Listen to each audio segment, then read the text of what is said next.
Today I am going to discuss with you how to make necessary adjustments for revaluation.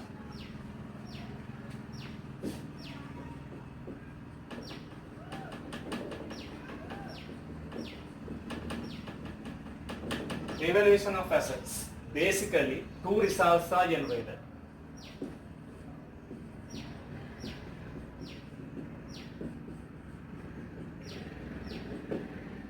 Surplus or deficit. Surplus is a profit. Deficit is a loss. Right? How to generate the surplus or deficit? Like this.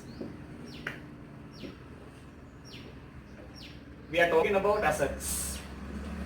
Book value of assets. Book value of assets. Revaluation value of assets. When revaluation value is more than book value, surplus is generated.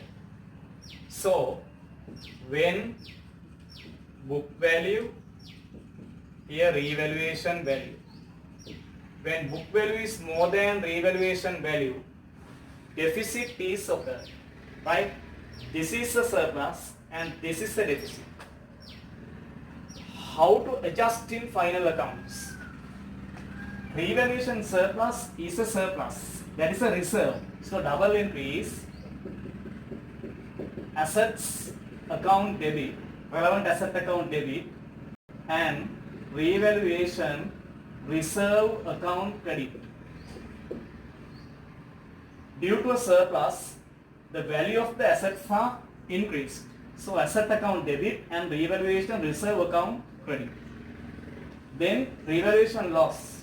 What happens? Assets account credit, and this is identified as a loss, so income statement should be debited.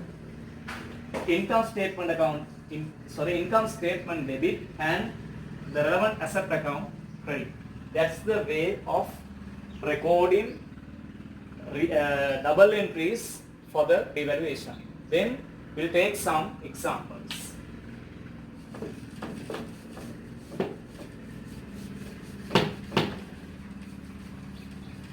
Right. Example number 1. Right.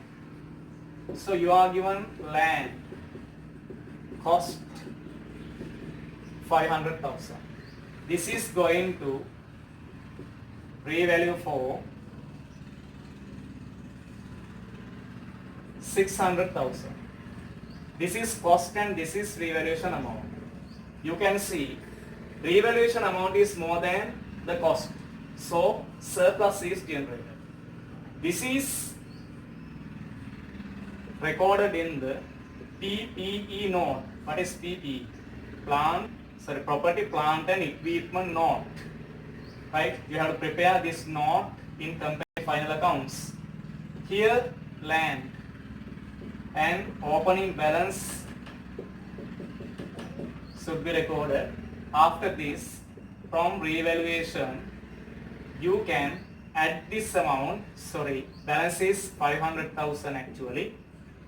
Then here you have a profit of 100,000. That 100,000 should be recorded like this. This is your PPE note. Then go to the income statement. In your income statement, here other comprehensive income part is there. Under the other comprehensive income, you have to record revaluation surplus, that is 100,000. This is the way, right? So when there is a surplus, asset value is increased and that amount is recorded as other comprehensive income in the income statement. Right. Example number 2. Land cost 500,000. Revaluation amount is 450,000. Right. Then go to the PPE note. Balance is 500,000, but now the revaluation amount is 450,000. Deficit 50,000 should be deducted like this. Asset value is decreased. Then this is not other comprehensive income. This is expense. Actually, other expense in the income statement, revaluation deficit should be recorded like this. This is the way, right? So remember, this is an other expense, right? Through working, you can do this part, not in the income statement actually, right? So remember to deduct that loss from the PPE note, and it is another expense in the income statement, right? So this is the basic way to record revaluation surplus or deficit. But when assets with depreciation, adjustment should be done in other way using your PPE note, as well as some assets are revalued again and again. Then how to make necessary adjustments? We can discuss those parts from